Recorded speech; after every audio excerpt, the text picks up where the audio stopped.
दोस्तों दुनिया की बहुत सारी कंट्रीज डेमोक्रेटिक नेशंस हैं और उनमें से सबसे पुरानी डेमोक्रेसी यूएसए है। और आप ये भी जानते हो कि इंडिया वर्ल्ड की लार्जेस्ट डेमोक्रेसी है। डेमोक्रेसीज के अंदर एक इवेंट जिसको बहुत ज़्यादा सेलिब्रेट किया जाता है वो होते हैं इलेक्शंस। और इलेक्शंस की ही बात आज हम इस वीडियो में करेंगे, बट इलेक्शंस किसके? यूएसए के। अब यूएसए के इलेक्शंस के ऊपर ऑलरेडी अपडेट आ चुकी है and Donald Trump will be the new president of USA. इसके अराउंड चर्चा करनी क्यों जरूरी है? क्योंकि यूएसए के अंदर जो भी इलेक्ट होता है वो कहीं ना कहीं ग्लोबल वर्ल्ड ऑर्डर को ही इंपैक्ट कर जाता है। जैसे उसमें से अगर इंडिया की बात करें तो इंडिया के ऊपर भी भारी भरकम इंपैक्ट इस चीज का देखने को मिल सकता है। 2017 में जब डोनाल्ड ट्रंप इससे पहले इलेक्ट हुए थे और फिर प्रेसिडेंट बने थे 2017 में, उस टाइम पे लोगों को लग रहा था कि ये तो एक वंस ऑफ स्टंट है, एक बार बन गए गलती से, दोबारा कभी इनका आना पॉसिबल होगा नहीं। बट अब 2024 में वापस से हिस्ट्री हैज बीन रीमेड और इसी के अराउंड आज की चर्चा को हम लेके चलेंगे। सो अनुज सर, आपके साथ आज बहुत सारी बातें करनी है। There are lot of things, a lot of issues that we will discuss minutely and no one better than you to talk about all those issues. मेरे पास सर काफ़ी सारे सवाल हैं, तो उन सवालों को मैंने डिफरेंट ब्रैकेट्स में बांधा हुआ है। सो फॉर एग्जांपल सबसे पहले मैं सिक्योरिटी एस्पेक्ट की बात करना चाहूँगा। पहली बात तो इसके ऊपर जाने से भी पहले elections USA result is now almost out. अब आपको क्या लग रहा है sir, how it is going to impact the global world order? इसका क्या इम्पैक्ट है, रिपरकशन क्या इसका ओवरऑल माहौल देखने को मिलेगा? देखो सर, अब ऑलमोस्ट ये तो फाइनल हो ही चुका है the Trump will be the president ji. Video record करने से पहले मैं वही देख रहा था जो उनकी इलेक्शन स्पीच आ रही थी, विक्ट्री स्पीच वो दे रहे थे। तो अब इसका सबसे बड़ा इंपैक्ट तो सर ग्लोबल वर्ल्ड ऑर्डर के ऊपर, उनकी स्पीच से काफी चीजें जो है वो क्रिस्टल क्लियर होती हैं कि क्या उनकी पॉलिसीज रहेंगी। अब उसमें उन्होंने बहुत सारी इंपॉर्टेंट चीज़ों के ऊपर फोकस किया है, हाईलाइट किया है कि जैसे उनकी अगर हम इलेक्टोरल कैंपेन भी देखें तो उसमें उन्होंने, जैसे आपने सिक्योरिटी की स्पेसिफिक बात पूछी, तो सिक्योरिटी में उन्होंने हाईलाइट किया था अपने इलेक्टोरल स्पीच में भी और विक्ट्री स्पीच में भी, जहां पे उन्होंने स्पेसिफिकली इजराइल की बात करी है।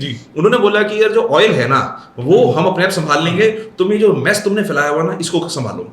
उन्होंने ये भी बात आई थी कि उन्होंने जब उनकी इलेक्टोरल कैंपेन चल रहा था उस टाइम पे ही met the Israeli prime minister Benjamin Netanyahu, और वहां पे उन्होंने उनको कहा है that before I come to the office you need to clear this mess. तो सिक्योरिटी वाइज जो ट्रम्प की पॉलिसी रही है कि बहुत सालों बाद यूएसए के ऐसे कोई राष्ट्रपति आए थे जो जिनके टेन्योर में कोई वॉर नहीं हुआ, जिनके टेन्योर में यूएस किसी वॉर में एंटर नहीं किया, बल्कि यूएस ने अफगानिस्तान से विड्रॉ किया था। तो ट्रंप की जो खासियत रही है कि ट्रंप जो है वो सिक्योरिटी पर्पसेस को, वो कहते हैं कि यूएस बॉस है पर यूएस किसी भी झमेले में पैर नहीं फंसाएगा, क्योंकि सबसे पहली प्रायोरिटी जो है ना वो प्रायोरिटी है हमारी अपनी नेशनल इंटरेस्ट, हमारा अपना इकोनॉमिक इंटरेस्ट, हमारे अपने सिक्योरिटी इंटरेस्ट। उनकी पॉलिसी की ना एक बड़ी खास बात है कि उनकी पॉलिसी ना दो चीजों के ऊपर रिलायंट है। एक तो है जिसको हम बोलते हैं इकोनॉमिक नेशनलिज्म, ठीक है, कि जैसे उनका स्लोगन ये था कि मेक अमेरिका ग्रेट अगेन, है ना। उनकी इस बार अगर पहले भी आपने कैप्स देखी हुई, इस बार उनकी कैप्स देखी तो उसके ऊपर लिखा होता है कि मेक अमेरिका ग्रेट अगेन। तो मेक अमेरिका ग्रेट अगेन का मतलब यही है कि इकोनॉमिक नेशनलिज्म। और दूसरी उन्होंने खुद कहा कि दुनिया में हर चीज ट्रांजैक्शनल होती है। तो वो कहते हैं कि यार अगर मैं आपको कुछ दे रहा हूं तो आप मेरे को रिटर्न में क्या दे रहे हो उसके ऊपर पॉलिसी डिपेंड करेगी। सिर्फ ये नहीं हो सकता कि आप एक्सपेक्ट करी जाओ और यूएस को आप रिटर्न में कुछ ना दो। तो सिक्योरिटी इंटरेस्ट हो, इकोनॉमिक इंटरेस्ट हो, पॉलिटिकल इंटरेस्ट हो, वो सारी चीजें सिर्फ उनके इन्हीं प्रिंसिपल्स के ऊपर रिलायंट रहेंगी। तो सर सबसे पहले चलो सिक्योरिटी की हम जैसे बात कर ही रहे थे, तो मैं सिक्योरिटी में आपने इजराइल का मुद्दा छेड़ा, मैं इजराइल के ऊपर ही बात करता हूँ। जब पिछली बार ट्रंप आए थे, प्रेसिडेंट बने थे, तो उन्होंने एक बड़ा अहम मूव किया था कि अपनी एम्बेसी को जेरूसलम के अंदर उन्होंने मूव कर दिया था, which was a very big move. उससे दो चीज़ें बड़ी क्लियर हो रही थी, एक तो कि ये बड़े सेंसिटिव हैं इजरायली मुद्दों को लेकर, और दूसरी चीज़ ये कि इजराइल को बहुत स्ट्रांगली बैक करता है हमेशा यूएस। तो सर इसके ऊपर अब मैं देखूं, अगर इंडिया ने भी उस दौर में इजराइल के साथ अपने जो रिलेशन थे, संबंध थे, डिफेंस कोऑपरेशन को और भी ज़्यादा इन्हांस किया था, तो इस बार जब ये सेकंड टर्म में आएंगे, how do you see after Trump will come into the game again, how will you see relations improving between India and Israel? Will it impact? और यूएस इजराइल का नेक्सस जो होगा या जो इनकी आपस की पार्टनरशिप होगी उसमें क्या बढ़ोतरी देखने को मिल सकती है? देखो ऐसा है कि सर यूएस जो है वो शुरू से लेके आज तक उन्होंने इजराइल को बैक किया है, इररिस्पेक्टिव ऑफ द प्रेसिडेंट्स जो है उन्होंने बैक किया है। हाँ, ट्रंप का जैसे आपने कहा वो बिल्कुल था कि ट्रंप ने अपनी एम्बेसी को जेरूसलम शिफ्ट करने की बात की थी, और ट्रंप ने ही ईरान के साथ भी एग्रीमेंट से बैकआउट किया था इजराइल की सपोर्ट में ही। पर उसके साथ इंडिया के रिलेशनशिप बढ़े, पर उसमें दोनों फैक्टर्स थे। वो ये नहीं था कि सिर्फ और सिर्फ ट्रंप पावर में है और यूएसए चाहता है कि इंडिया के रिलेशनशिप इंप्रूव हो, इंडिया भी चाहता था कि हमारे रिलेशनशिप इजराइल से इंप्रूव हो, जिसके अगेन दो फेसेस हैं। एक फेस तो है कि इंडिया के भी सिक्योरिटी इंटरेस्ट है, इंडिया के भी डिफेंस मॉडर्नाइजेशन करना है, और इजराइल जैसा डिफेंस मॉडर्नाइजेशन जो डेलिकेट डिफेंस मॉडर्नाइजेशन है ना वो किसी कंट्री के पास नहीं है। पर हमारे पास बहुत सारी ऐसे एग्जाम्पल्स हैं, चाहे फिर वो ड्रोन्स हो, चाहे फिर वो आयरन डोम हो, ये सारी चीजें हैं। दूसरी चीज है कि इंडिया ये भी जानता था कि किस तरह से इजराइल के पास आके हम यूएसए से भी अच्छे संबंध बना सकते हैं। पर आज के समय में इंडिया इजराइल के रिलेशंस इंडिपेंडेंटली स्टैंड करते हैं। इंडिया इजराइल रिलेशंस इतने अच्छे हो चुके हैं कि उनको किसी भी ट्रंप या किसी भी यूएसए के सहारे की आवश्यकता नहीं है। और इंडिया की खूबसूरती यही है फॉरेन पॉलिसी की, इतनी ज्यादा हमारी स्ट्रेटेजिकली ऑटोनोमस हमारी पॉलिसी है कि हमारे रिश्ते इजराइल के साथ भी अच्छे हैं, हमारे रिश्ते ईरान के साथ भी अच्छे हैं। बिल्कुल सही बात है। तो हमारे रिश्ते इंडिपेंडेंटली इंप्रूव होंगे। ट्रंप के आने से कोई फैक्टर नहीं है, वो यूएसए अपने आप में ही फैक्टर है, चाहे फिर वो ट्रंप हो, चाहे फिर वो बाइडेन हो, या फिर वो चाहे हैरिस आ जाती, कोई भी आता, इजराइल और यूएसए की दोस्ती हमेशा ऐसी रहेगी, बरकरार। सर इसी पॉइंट पे आपने जैसे ईरान का भी नाम लिया, तो ईरान के ऊपर हमेशा मैक्सिमम प्रेशर पॉलिसी रहती है यूएस की। जब भी मौका मिलता है सैंक्शंस लगा देना या किसी भी तरह के प्रेशर में डाल के रखने की कोशिश करता है यूएसए हमेशा, जो हमने हिस्टोरिकली देखा है। और जैसे आपने बताया भी कि पिछली बार जब ट्रंप आए तो उन्होंने ईरान न्यूक्लियर डील के साथ भी छेड़छाड़ कर दी थी, जो भी एक अलग इशू क्रिएट हो गया था। तो सर मिडिल ईस्ट इस समय पे ऑलरेडी टर्मोइल से गुजर रहा है। There are wars going on, चाहे आप इजराइल फैक्टर देख लिए, लेबनान भी उसमें इंक्लूड हो चुका है, ईरान भी इंक्लूड हो चुका है। तो मिडिल ईस्ट ट्रबलसम ही है। इस दौर में कुछ स्पेशल फर्क पड़ सकता है क्या यूएसए में डोनाल्ड ट्रंप का आना? क्या सिचुएशन बेटर हो सकती है? जैसे आपने बोला कि अब यूएस नहीं चाहता after Trump, US never wanted to get into any kind of bilateral war. तो क्या ऐसा ही हमें स्टांस देखने को मिल सकता है? क्या ऐसा हो सकता है कि यूएस फिर से एक स्टांस ले और मूव आउट ही कर जाए और इंडिया को भी रोल प्ले करना पड़ जाए मिडिल ईस्ट में? यूएस से मूव आउट नहीं करता, यूएस से अफगानिस्तान छोड़ के गया था, उसके रीजंस अलग हैं।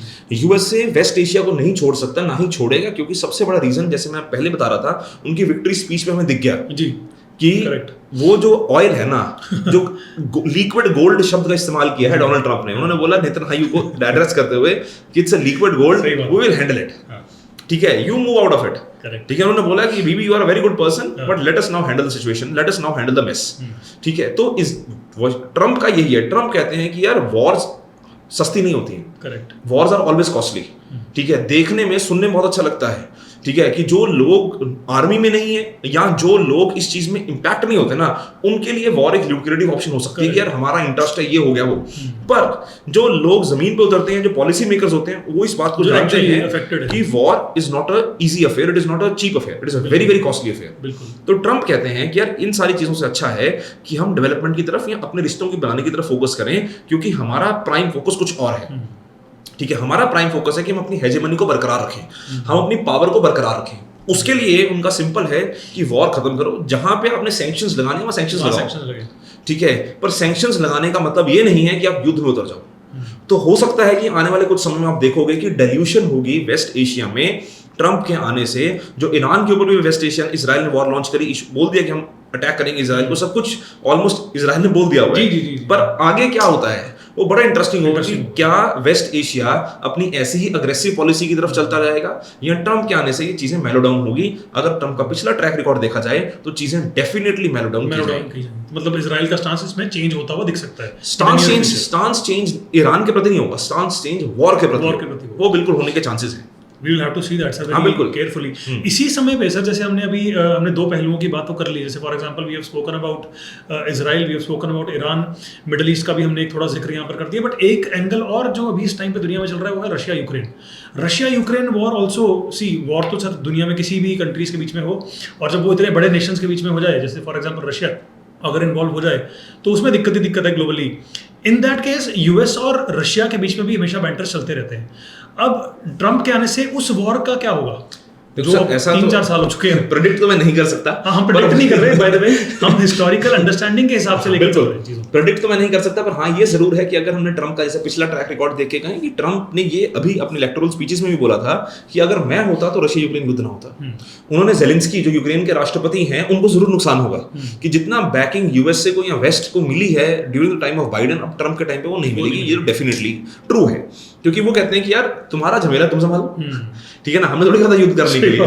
अगर हमने कहा होता तो ठीक है, तो वो कहते थे कि तुम्हारा झमेला तुम खुद संभालो, पहली बात। दूसरी बार उन्होंने बोला कि अगर पहले भी देखो तो ट्रंप के पहले टेन्योर में भी उन्होंने रशिया से बातचीत करी थी, ठीक है। He is very proactive about this sense, and Trump was the first president after so many years of USA who understood in their national security strategy which was launched in 2017, जिसमें उन्होंने ये कह दिया कि आवर मेन एनिमी और our main challenger is not Russia, it is China. मेरा अगला सवाल तो उसी के ऊपर ट्रम्प जो है ना वो बड़े ही ज्यादा रियलिस्टिक पॉलिसी को अडॉप्ट करते हैं और बड़े अच्छी तरह समझते हैं। और आप हिसाब लगाइए 1991 से 2017 का समय लग गया किसी यूएसए के राष्ट्रपति को ये जानने के लिए कि यार एक्चुअल चैलेंजर कौन है। तो अब सर मेरा सवाल, thanks for bringing China into the picture, क्योंकि मेरा अगला सवाल वहीं पर पहुंच रहा था मैं।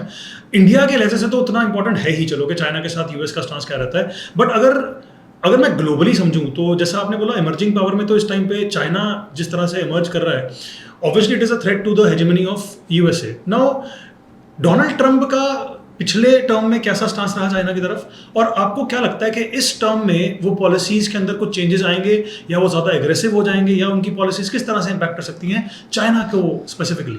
सर देखो यहाँ पे हमें अलग अलग पर्सपेक्टिव से समझना पड़ेगा। तो सबसे पहले अगर हम इकोनॉमिक पर्सपेक्टिव से लेके चलें तो ट्रंप की पॉलिसी बिल्कुल सिंपल रहती है। ट्रंप बोलते हैं कि दुनिया में दो बड़े ट्रेड अब्यूजर हैं जिन्होंने ग्लोबलाइजेशन को और ट्रेड जो एग्जम्पशंस होती हैं उनको अब्यूज किया, एक है चाइना, दूसरा है इंडिया। तो इकोनॉमिक सिस्टम में जो चाइना +1 की स्ट्रेटजी है वो तो उसके ऊपर भी लिंगर ऑन किया जाएगा, उसके ऊपर भी सोचा जाएगा कि चाइना से बढ़कर कौन, कि we should not completely be reliant on China. ठीक है, चाइना के अलावा कोई कंट्री हो सकती है जिसमें इंडिया का नाम आता है, पर ट्रंप इंडिया को भी ट्रेड अब्यूजर मानते हैं। इसीलिए हमने देखा था कि ट्रंप के टेन्योर में आप अगर इंडस्ट्रीज देखो या मैन्युफैक्चरिंग हब्स देखो तो इंडिया नहीं है। ट्रंप के समय में इंडिया को ट्रेड में बहुत ज्यादा कोई बेनिफिट नहीं हुआ यूएसए के साथ, पर उस समय के ऊपर the countries like Vietnam, the countries like Philippines, the countries like Thailand, they grew. तो हमें ये चीज समझना है। अभी लोगों को ये चीज समझ नहीं होती, लोग तो सोशल मीडिया के ना उसमें पैराडॉक्स में फंसे होते हैं, सोशल मीडिया के यूफोरिया में समझते हैं कि ट्रंप हमारा नेता कैसा हो, ट्रंप जैसा हो, है ना। तो वो चीज नहीं समझते हैं कि ट्रेड के समय में ट्रंप का ज्यादा बेनिफिट नहीं हुआ, पर चाइना के साथ भी ट्रंप का यही है। जैसे हमने देखा था कि ट्रंप ने चाइना के ऊपर इकोनॉमिक सैंक्शंस भी लगाए थे और ट्रेड वॉर का टाइम भी उस टाइम पे देखा गया था। दूसरी बात आती है सिक्योरिटी पर्सपेक्टिव से। सिक्योरिटी पर्सपेक्टिव से ट्रंप इस चीज को अच्छी तरह समझते हैं कि चाहे फिर वो इंडो पैसिफिक का एरिया हो, चाहे फिर वो वेस्ट एशिया का एरिया हो, चाहे फिर वो यूरोपियन एरिया हो, उसमें चाइना यूएसए को चैलेंज करेगा ही करेगा। तो यूएस को इस चीज के लिए बिल्कुल तैयार रहना पड़ेगा। तभी मैंने कहा था कि जैसे क्वाड जैसे आइडियाज हो गए या फिर नेशनल सिक्योरिटी स्ट्रेटेजी जो ट्रंप लेके आए थे उसमें उन्होंने चाइना को मेन थ्रेट माना था, मेन चैलेंजर माना था। तो सारी व्हाइट हाउस की पॉलिसी जो थी वो चाइना सेंट्रिक होने की कोशिश की गई थी और जिसको काफी हद तक बाइडेन ने कंटिन्यू रखा। ठीक है, पर वो एक डेमोक्रेट राष्ट्रपति का एक कोल्ड वॉर एरा का हैंगओवर जो होता है ना, एंटी रशिया, उसको बाइडेन छोड़ नहीं पाए। ठीक है, पर हाँ ये जरूर था कि उन्होंने रशिया वाली चाइना वाली चीज को भी आगे रखा था और साथ ही साथ ट्रंप ने भी उस चीज को शुरू किया था। और वो ग्रेजुअली ऐसा सोचा जा सकता है कि चाहे ट्रेड की बात हो या फिर सिक्योरिटी की बात हो, उसमें यूएस से अब थोड़ा ज्यादा आउटवर्ड या फिर अपफ्रंट या फिर थोड़ा अग्रेसिव देखा जाएगा। और ट्रंप तो वैसे ही मशहूर है कुछ भी करने के लिए। बिल्कुल सही सर। इनफैक्ट आपने जो बात करी चाइना के साथ, आपने इंडो पैसिफिक रीजन की भी थोड़ी रेलेवेंस की वहाँ पर बात निकल के आई, साउथ चाइना सी एरिया की भी बात निकल के आई। तो स्पेसिफिकली अगर इंडो पैसिफिक या फिर साउथ चाइना सी एरिया और रीजन की बात करें तो इंडिया ही एक इमर्जिंग या फिर एक उभरता पार्टनर निकल के आता है if you look at US. So do you see India getting benefit of the fact that India has always been wanting to act as a big brother of the Indian Ocean region? तो आपको लगता है इसमें India का कोई ना कोई फायदा रहेगा ही? देखो सर, ऐसा है कि इंडियन ओशन रीजन में जो छोटी छोटी कंट्रीज हैं उनको वो तो इंडिया के ऊपर रिलाई करती हैं। India is considered as a net security provider of this region. Correct, ठीक है, बट जो यहाँ पे बड़ी कंट्रीज हैं जैसे कि आप हिसाब लगाओ सिंगापुर एक डेवलप्ड नेशन है, ऑस्ट्रेलिया है, न्यूजीलैंड है, क्योंकि इंडो पैसिफिक का दायरा बहुत बड़ा है। अब इंडियन ओशन रीजन का दायरा अलग है, इंडो पैसिफिक के दायरा अलग है। हालांकि तो पानी को ज्योग्राफीज में बांटा नहीं जा सकता। ये मोदी जी ने, हमारे प्रधानमंत्री ने कहा है कि ज्योग्राफीज को पानी को ज्योग्राफीज में नहीं बांटा सकता, पानी का कोई बॉर्डर नहीं होता। पर फिर भी अगर हम डेफिनेशन वाइज देखें तो इंडियन ओशन रीजन जो है वो एक ओशन की बात होती है जिसमें आपकी ईस्टर्न अफ्रीकन कंट्रीज आ जाती हैं, कुछ आइलैंड्स आ जाते हैं अफ्रीका के, कुछ साउथ ईस्ट एशियन कंट्रीज आ जाती हैं। ये इंडियन ओशन रीजन आ जाता है। पर इंडो पैसिफिक को हम कॉन्फ्लुएंस ऑफ टू ओशियंस के दायरे से समझते हैं, जिसमें इंडियन ओशन रीजन कंट्रीज भी आती हैं और पैसिफिक रीजन कंट्रीज भी आती हैं। अगर हम उसको डेफिनेशन वाइज देखें तो इट इज कंसिडर्ड एज जो यूएसए भी मानता है और इंडिया भी मानता है, from the east coast of Africa to west coast of USA. तो वो पूरी कंट्रीज जो है वो बीच में आती हैं। तो इंडिया इस रीजन में एक इंपॉर्टेंट प्लेयर है, एक इमर्जिंग प्लेयर है, because of the coastline that it shares, because of India's great naval power. बहुत सारे लोग इस चीज को रियलाइज नहीं करते हैं कि इंडिया की नेवल पावर जो है वो बहुत ही अच्छी और one of the best in the world है, जिसकी बहुत सारी एग्जांपल्स हम देखते हैं।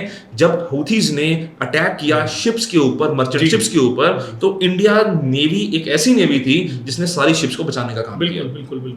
तो उसको हम काफी अंडरमाइन करते हैं, पर हाँ, इंडियन नेवी जो है बहुत अच्छी नेवी मानी जाती है वर्ल्ड की। तो उसमें एक तो इंडियन नेवी का रोल रहेगा, दूसरा पर जब बाकी सारी कंट्रीज भी है, चाहे फिर वो ऑस्ट्रेलिया हो, न्यूजीलैंड हो, आपका यूएसए हो, जापान हो, साउथ कोरिया हो, ये सारे रीजन इंडो पैसिफिक में इन्वॉल्व हो जाते हैं। मतलब आपका जो एंगल जा रहा है वो बेसिकली क्वाड की स्ट्रेंथनिंग के ऊपर, क्वाड की स्ट्रेंथनिंग के ऊपर जा रहा है, पर उसके ऊपर डिपेंड यही करता है कि इंडिया क्या चाहता है, इंडिया का जाएगा, करेक्ट। क्योंकि जो यूएसए चाहता है वो इंडिया नहीं चाहता है। बट सर जैसे अभी इस पॉइंट को मैं इसलिए टच कर रहा हूँ क्योंकि रिसेंटली हाल ही में हमने देखा कि इंडिया चाइना के अंदर भी हमें थोड़ी सी इंप्रूवमेंट दिखी रिलेशंस में। तो अगर अब ट्रम्प के आने से क्वाड की स्ट्रेंथनिंग होगी तो क्या ये इंडिया चाइना रिलेशंस के ऊपर डेंट पा सकती है, किसी तरह का डेंट डाल सकती है?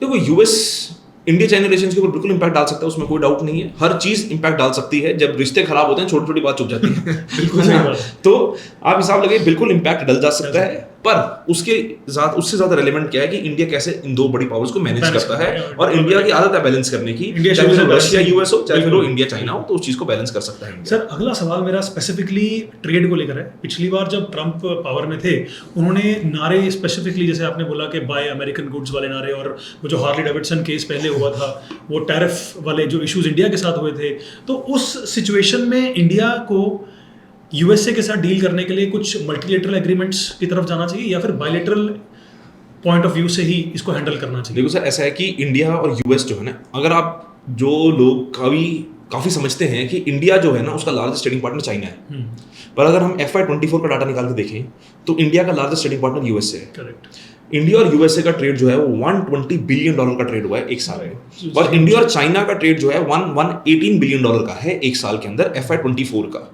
ठीक है, और सबसे बड़ी बात क्या है कि हमारे लिए यूएसए इंपॉर्टेंट क्यों है, क्योंकि हमारा ट्रेड यूएसए के साथ सरप्लस है। ठीक है, जैसे सर्विसेज हैं, बहुत सारी चीजें हैं जो हम यूएसए को सप्लाई करते हैं। ठीक है, तो वो हमारे लिए एक बेनिफिशियल है। पर अगर हम ट्रम्प की बात करें तो ट्रम्प जो है वो टैरिफ्स एंड सप्लाई चेन के ऊपर तो बिल्कुल एक्शन लेंगे। ट्रम्प का ही समय था जिस समय के ऊपर हमें जीएसपी से निकाला गया था, ट्रम्प ने ही टैरिफ्स की बात करी। मैं आपको एग्जांपल्स के साथ बता सकता हूं कि अगर हम बात करें फार्मास्यूटिकल्स की, जिसके ऊपर यूएसए की हैवी रिलायंस है इंडिया में, फार्मास्यूटिकल्स में टैरिफ्स इंक्रीज होंगे, ऑटोमोबाइल सेक्टर में टैरिफ्स इंक्रीज होंगे, आपका आईटी एंड माइग्रेशन इसमें हमें दिक्कत आएगी, H1B वीजा का इशू आएगा ही आएगा। उसके साथ अगर एनर्जी एंड ऑयल की बात करो, इसमें सब चीजों में टैरिफ्स जो है वो इंक्रीज होंगे।